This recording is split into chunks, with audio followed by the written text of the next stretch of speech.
We are back, baby. Better camera, better audio, hopefully, and this time we have a second camera angle. Let's get into it.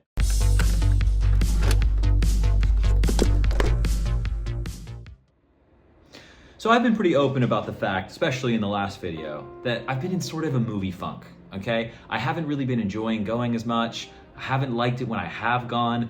Still go and see a lot, but I want to enjoy more things. And if the ratio keeps skewing towards stuff that kind of bores and upsets me, then I'm not gonna like it. Now don't get me wrong, I've seen a lot of good movies this year. It does feel like we are inundated with remakes and sequels and kind of bland, safe choices that appeal to the masses, but they don't fill that movie lover void. I can have a good time at the Minecraft movie. It's like eating a bag of candy when you're hungry. It doesn't fill you up, it just goes, that's nice, and then your body craves more food an hour later. It's a perfect analogy. It's a perfect analogy. Now don't get me wrong, I've seen some good stuff this year. I saw Sinners earlier, I saw Superman, I've seen countless movies, okay? The Naked Gun was really good and a nice return to like an old comedy classic. What other ones are there? Hey! You liked us, right? No, not you guys. But generally speaking, that has been the norm. And so I wanted to break that up a little, and I booked a ticket to go see one battle after another without knowing anything about it. I saw it had gotten decent reviews. I saw Leonardo DiCaprio in a trailer that I was probably forced to see at some point, and I knew he was probably gonna be just yelling for his daughter at some point in the movie. That's about all I had in terms of actual information about it. But without knowing much, I took a chance, I booked a ticket, and I went. And I'm really glad that I did, because despite it being a colossal, almost 3 hours in length, I loved it and I was engaged the whole time. And it reminded me that movies like this need to be made and go support them, because I will moan and complain about the fact that all we're getting is safe, studio manipulated, algorithmically perfect movies that are going to make $1 billion because they're based on an IP or they are a sequel or they have, Chinese appeal, and those are great. They can exist. We always need another Despicable Me or a Minions 6 or whatever. But then I have to be the one to, if I'm gonna advocate for that, go and support movies that are the antithesis of that. And this movie is a Paul Thomas Anderson modern day classic that has vintage themes, but it's also very relevant to the way that we live in the world now, and it's beautifully shot and it's independent and they gave him way too much money to do it. This movie's not gonna make $1 billion. Quick update. It's made about 100 million worldwide box office, okay? And Moana 2 made $1 billion, and it's not even a movie, okay? It's a TV show. But it's worth seeing, and I'm really glad that it exists, and I'm thankful that I supported it because I had a really good time. With all that out of the way, let's talk about the movie. Should I be using a lav mic? Probably, but I don't have one, and I'm not gonna buy one until I become a serious YouTuber, so you're gonna have to deal with this for now. I figured we'd take it outside for the discussion of the character because it's so beautiful, and I don't wanna think about a script, and I don't wanna think about anything specific. Let's just talk characters. Let me just gush and vent about how much I like these characters. So we'll start with Leonardo DiCaprio. I have a difficulty with him where I don't see him as the human being, but I see him as his characters. I'll give you an example. Whenever I watch Zendaya in a movie, and she's been in a lot in the last couple of years, I see Zendaya. So when I see Challengers, I don't see a tennis player, I see Zendaya playing tennis.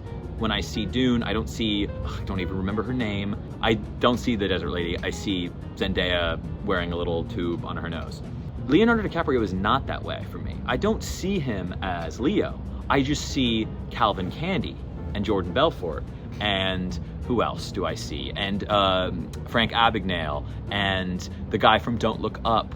And you just see various versions of his characters fit into different situations and become those people at different times. And I'll be like, oh, well, he said that line kind of like how Calvin Candy would have said it. Or, oh, I saw more Jordan Belfort in that role. Or, oh, I saw, the little boyish good looks of Jack from Titanic. But the problem is it's still those characters and not him. And yet, I enjoyed his performance, and I did get lost in it. I did find there was a lot of overlap with older Leonardo DiCaprio performances, like Don't Look Up, where he portrays sort of a scatterbrained, paranoid guy who doesn't necessarily get the respect he deserves.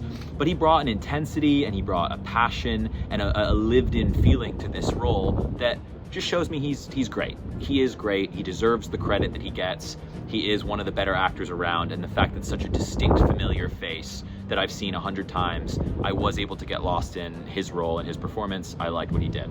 Tiana Taylor was also great, and Tiana Taylor had anger and edge, and she brought a fire, and she brought this feeling of, like, get out of my way, I need to do this, I want to be the one doing it, which I think ultimately makes her betrayal more powerful, because she is hyped up as almost the figurehead of this revolution and these revolutionary ideas. And so the fact that she's the one who eventually is like, I'm gonna sell everybody out, spoilers, it hits harder, because you think maybe there's a chance that she won't, but when faced with actual consequences, you get the vibe that she feels the weight of that choice as well because of what she was saying throughout the movie. Rather than it feeling like inconsistency of character, it feels like a consistent person who is just flawed, which is excellent. That's good writing. Chase Infinity, aside from having the coolest name of all time, I want to say something about her. When she popped up on screen, I got this like weird spidey sense tingle feeling that my brain went, that's a Nepo baby. Now, do I have any evidence for that? No. Have I looked into it further? No. But the fact that she popped up on screen and my immediate thought was, that looks like somebody who is the daughter of or niece of someone very famous, and they are very attractive, so they're able to be put on screen, because if they were ugly, they would be not doing this kind of role. And I don't know if she's a good actor or not, but that just is the feeling that I got. She was good. I don't think she rocked my world in any way, but she was great. Like, she put on a performance that was realistic. It felt a little more one note than the, I would say, very dynamic and lived-in characters that the other characters represented. It's maybe just because she was younger, and that meant she was meant to represent more of a naive character, someone who is young and doesn't quite know how the world works yet, and is full of a lot of anger and hasn't been given the independence or the chance to express herself or fight for herself. So it was good. We'll leave it there. And only because I want to talk about my favorite performance of the movie, and one that shocked me. Sean Penn as Lockjaw was awesome. And it was so good that I pulled out my phone about an hour into the movie, because I was like, I know that face. That's a familiar, distinct face. Is that Sean Penn? And then I tricked myself into thinking, no, that's not Sean Penn. That can't be, because that's not how Sean Penn acts. He's not like that. Must be a guy who looks like him. And then I pulled out my phone, looked it up in the movie. I'm sorry, I know that's bad. And then it was. And I was like, that is him. Like, he's just doing such a good job. He has this wiry, mousy, uncomfortable, but still magnetic and intimidating, but it's almost pitiful. Like, you pity him, but you're also scared of him at the same time. It's so good. And from the moment he's on screen, you're like, ooh, who's this guy? And I think Lockjaw was that perfect representation of, he's growing in influence, and he is good at his job, and he's not a bumbling fool. Like, he's going to track these people down, and he is a good detective, and he does passionately care about these supremacist views, because he's clearly going out there and doing them, and he's garnered a reputation for it. And all of it is embodied in this excellent Sean Penn performance. I wrote in my script, this part was just gush about Sean Penn for as long as you feel like. I left the theater saying, was that like a best supporting actor type performance? Like, I sometimes get caught up in the moment. There's sometimes recency bias in the things that I say and do. And I left the theater with that feeling, and then I immediately had to tell myself, no, it's just because that you just saw it and it's the first thing in your mind and you enjoyed it. It's not gonna necessarily be that good. You haven't seen other performances. And even if it is that good, like, relax, let it sit in your brain for a bit. And then I got on Letterboxd, and it seemed like everybody else had the same exact idea as me, and a bunch of people were saying Sean Penn for Best Supporting Actor. I'm motivated now to see what the other performances out there are like, and then be able to go, oh, okay, how do they compare? Because if Sean Penn does end up winning, then I saw the best performance of the year. And if he doesn't win, then I'll go, great, now I know whether or not the other person was worthy and deserving of it. And that just makes me want to go out and watch more nominated, better movies, better performances. It's perfect. It's the best way to experience movies, is to go, now I want to go see more to see how it compares. Thank you, Sean Penn.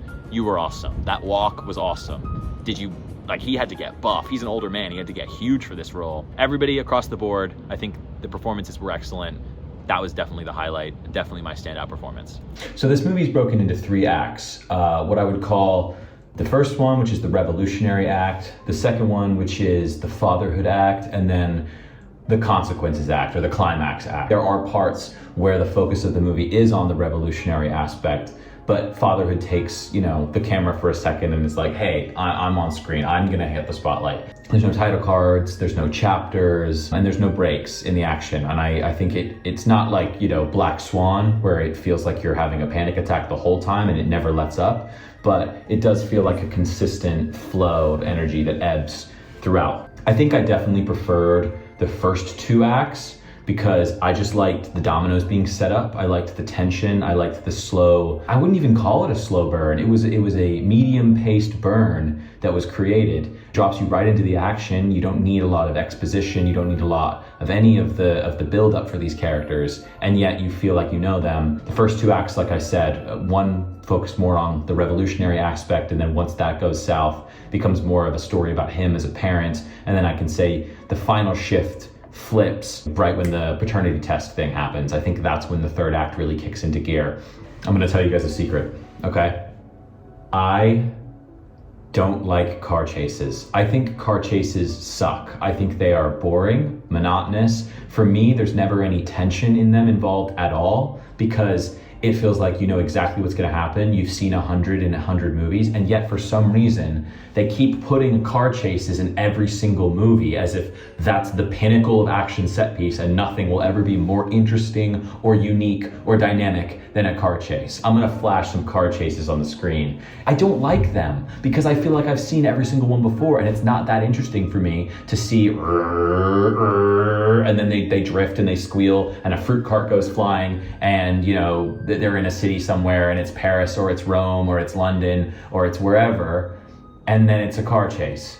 I've never liked them all that much. That being said, if you're gonna do a car chase, make it fun. This one had a little bit of sauce to it. It had a little bit of something special, which I was saying, even despite my hatred of them, I enjoyed. Almost, you know, transcendental and psychedelic as you're going up and down and up and down, your POV of the car. So you kind of almost forget where you are. You're just rolling through the desert. You know something bad has to happen. You know that there's now 3 people involved. Do we know who's in which car? It's fun. It's a good time. Again, it shows the craft of a really good filmmaker when you can get someone like me to appreciate the, what I think, relatively boring elements of a car chase. You just have to do it really well. And then after everything is done and said, Sean Penn comes waddling out of the desert, covered in dirt and dust and oil and, you know, Gus Fring, half his face melted off. And I was like, perfect, mwah, beautiful, way to wrap that up, way to get me to enjoy something that otherwise would not have been a huge fan of. Let's talk theme. One of the worries I had leaving the movie was that I was gonna see article after article attaching the word woke to this movie. And first, let's get this straight. The word woke has lost all meaning. Like, it used to be socially conscious, and then it became just shorthand for right-wing people for stuff they didn't like. And then it kind of did have some merit. You're changing things for the sake of not for story, ruins it, and it's an exhausting conversation that I don't wanna keep having. And so, when I left the movie, one of the worries I was gonna have is you took something that's excellent and really high quality and you're gonna slap that word on it and it's kind of like, oh, okay, yeah. Because let's get another thing straight. This movie is woke. It's woke as hell. It's an incredibly leftist message. It's about overthrowing, you know, this tyrannical regime and standing up for what you believe in and you know, liberal ideas and immigration and fighting the good fight and all these things. It's woke. That's what that word means. And yet, maybe I missed it because I did start, as I was doing research and preparing for this video, I did start to see videos pop up, people talking about how much they didn't like this movie, which I was not seeing initially. And those people seemed like they might have had more of an issue with that. It felt like merit won out in this case. The same way that I felt that happened with Sinners, where I was like, Sinners, also very woke movie, but I don't care what color you are if the movie is awesome. If you got my feet tapping and my soul singing and everything feels good and looks good and the story is good and you leave feeling really positively, I don't care what label you attach to it and I don't care what color you are, you know? And it felt like this movie had that same thing going for it. Like, the message, it did resonate with me because of the world that I've grown up in and the person that I am, the age that I am, the things I'm seeing on the news all the time, sure. And it felt very relevant to that. But it didn't feel like it was diluted or ruined by any kind of social narrative or media narratives, and I appreciated that. That made me happy. It feels like this movie wasn't speaking specifically to me, and I think that was interesting. I think that it was speaking to a generation one above, or even two, but I would say more likely one above me. And that's probably because the main character was a person 1.5 generations above me. And that was interesting because it really did resonate with me in the world that I live in. But I think that it was more speaking to adults who grew up with this, expectation of, we've been given the internet, we've been given access to these tools and these connections, and this is how we're gonna take back our power and, stay in control and fight that fight that I've been talking about this whole time. And yet it's only gotten harder. Life does leave you behind. You continue to get older and other things take precedent over that fight. And we saw it with the characters in the movie, and it was speaking directly to the people, even the older millennials and the Gen X. It's talking directly to them, saying, life left you behind, and that's okay. Because bills, and the rising cost of rent, and maybe your kids, and, putting food on the table, and also those priorities, sure, everybody can talk about. But there's another priority, general comfort and well-being. Sometimes you just wanna be chill, and you just want to sit on the couch and you want to go, yeah, it's probably for the best if I wrote that article or went to that protest or did the things that I know are going to benefit me and the generations of the future. But I'm exhausted, I'm tired, and I'm prioritizing comfort right now and short-term satisfaction over long-term well-being. And that sucks, but sometimes that's what happens to you when you wake up every morning and your back hurts and you have kids yelling in your ear and everything costs more than it did yesterday. Sometimes that's what you gotta do. That's the people that this movie is speaking to. I think one of the things that made this movie resonate with me outside of that message is that there was a kernel of hope within it the whole time. The movie had the potential to be angry. It had the potential to be hateful. Sorry to say one of the quotes from one of the worst Star Wars iterations of all time, but that Dumb Rose quote where she says, not by fighting what we hate, by saving what we love. Ridiculous quote, but this is kind of that same energy, It kind of feels that way a little bit. Like, you have to have that anger in that fight, but it's not a hateful fight. It's not a fight where you're going out to ruin anything or burn anything. And if you are, it's because you're doing it for the well-being of yourself and the people and the future. And that's the reason you're fighting. I liked that there was a warmth and a glow within this movie the entire time. The movie does advocate for recognizing that when life leaves you behind, which is just the natural course of things, you get a certain amount of time in the spotlight and then your time runs out. It's okay to pass that fight on. And that's something that's really scary. I think that a lot of parents and a lot of adults are afraid of the fact that the world is gonna leave them behind. And I'm sure I'm gonna be the same way. But it's okay, and the movie advocates for, your kids are prepared for it because you were once those kids. And you're gonna have to give this up because someone has to take the reins, and the people with the most energy and the most anger and the most equipped, they're seeing AI grow. They're seeing the government take things from them. They're seeing, us regress socially. They see all of it. They're the ones equipped to handle that. Let them handle it. You can be the support by, cheering them on, bailing them out of jail, driving them to the protest, doing things that they can't do for themselves. But that energy has to come from somewhere, and it's gonna come from the younger generation. And I think PTA, being an older person now, is recognizing that. Because we can't go back. That's another thing this movie is very much saying. The people that are the antagonists of this movie, they are depicted as evil, awful people, but they're also depicted as a force that is not going to back down because you tell them not to, or because it's a mean thing to do, or because they are going to change their beliefs. It's not just a nice sentiment to do this. It's an obligation. It's a necessity. Because if you don't fight, they're going to, and then things are only going to get worse for you. And it's hard to do that in the modern world, but it's what he's saying. It has to happen, and it has to come from somewhere. And as much as he is a Hollywood elite, it has to come from us. And that's why I think I also, as much as it sometimes felt like she was directing the anger at the wrong people, Perfidia's anger was powerful in this movie because you needed that. You needed someone who was pissed and was saying, I'm not just gonna sit here and let this happen. Leo wanted to be more of a father figure, and he was like, well, the priority is now our baby that we made, even though that's not necessarily said out loud. It's indicated and implied based on what he does. That enrages her because she's saying, no, I have to do this. We have to do this. It almost makes sense because you can almost trick yourself and say, if she recognizes that the world is changing on the outside and moving away from the world that she wants, then the best thing that she can do for her daughter is go and change that world and make it one that she wants her daughter to grow up in. What is the point of having a peaceful home, very domestic and very cute and all that, if the world outside is hostile and doesn't want her existence and isn't going to benefit her and is only going to get worse? So in a way, she can trick herself and say, by abandoning my daughter, I'm saving my daughter. I'm providing a better life for her and for my family and for everybody else. You could argue that that's misguided. You could argue that that's not good mothering. But I think that's the interesting part, is maybe that is her priority. And then she wasn't able to do it, and she abandoned everything she believed in by turning in everybody that is still fighting for her. And that showed that was a fatal flaw in her character that made her feel nuanced, which I appreciated. So what are my final thoughts? I've had a little bit of time to sit with this movie since I saw it, and I think when I first walked out of the theater, I really, really loved it, and it was more positive in my head than it is now. I think I have an interesting thing with movies where oftentimes they either trend upward or trend downward. They rarely stay the same, and it will be random why things go the way that they do. I was interested to see what happened with this one, and even a week or two out, I think this movie is slightly ticked downward. Not that anything about it was negative, just that I liked it, but it's not going to be an all-time classic. When I saw Parasite, I went back to the theater, I saw Parasite again, and then I saw the Parasite 3 days later with my friend because I said, we have to go see this movie, and he said, didn't you just see that? And I said, yeah, so let's buy a ticket, we'll go see it again.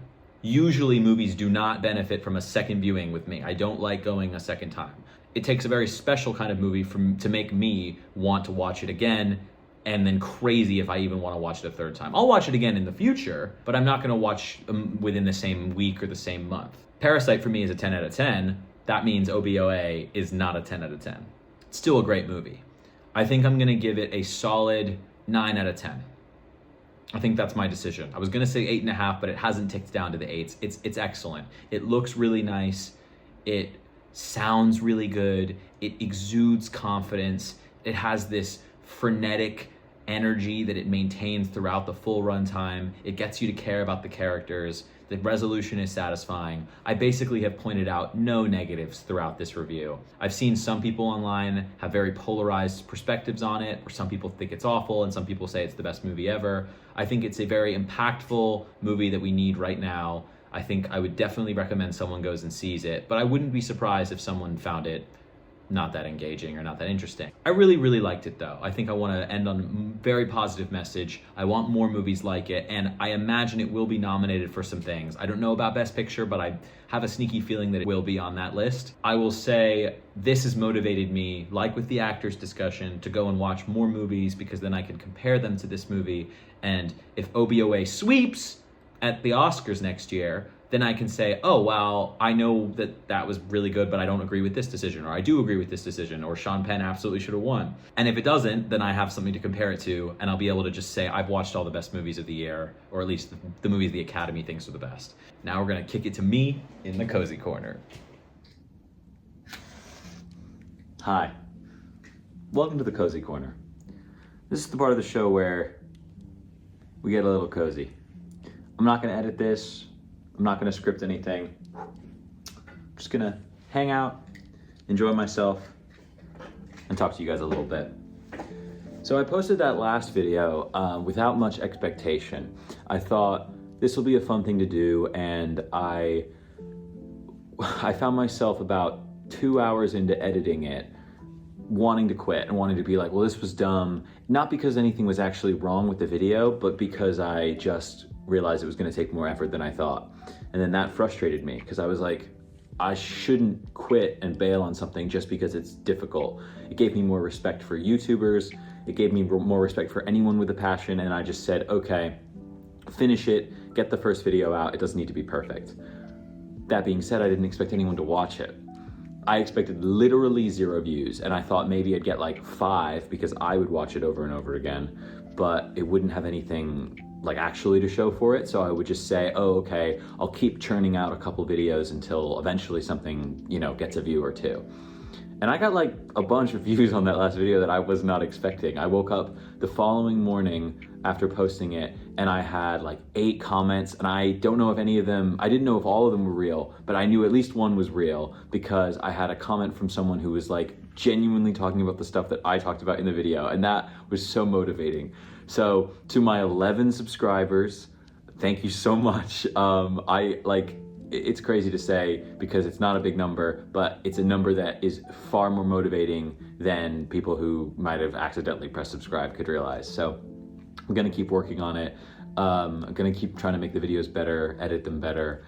I know that it's gonna be a learning experience. I've had a lot of issues lately trying to like make my videos exactly like other people's that I've watched, some YouTube channels that I really enjoy, commentary videos, and I find myself at my best enjoying rewatch, because first of all, you rewatch yourself for hours and hours and hours saying the same things over and over again. If there's 30 minutes of footage, you watch that first 3 minutes about 50 times.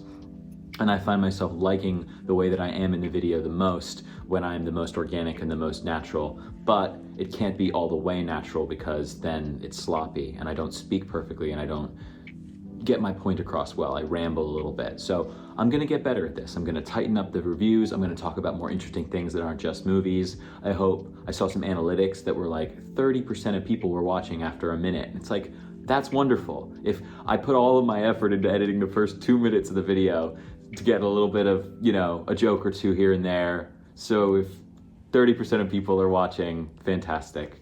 Hopefully get some views on this one. Hopefully people will respond.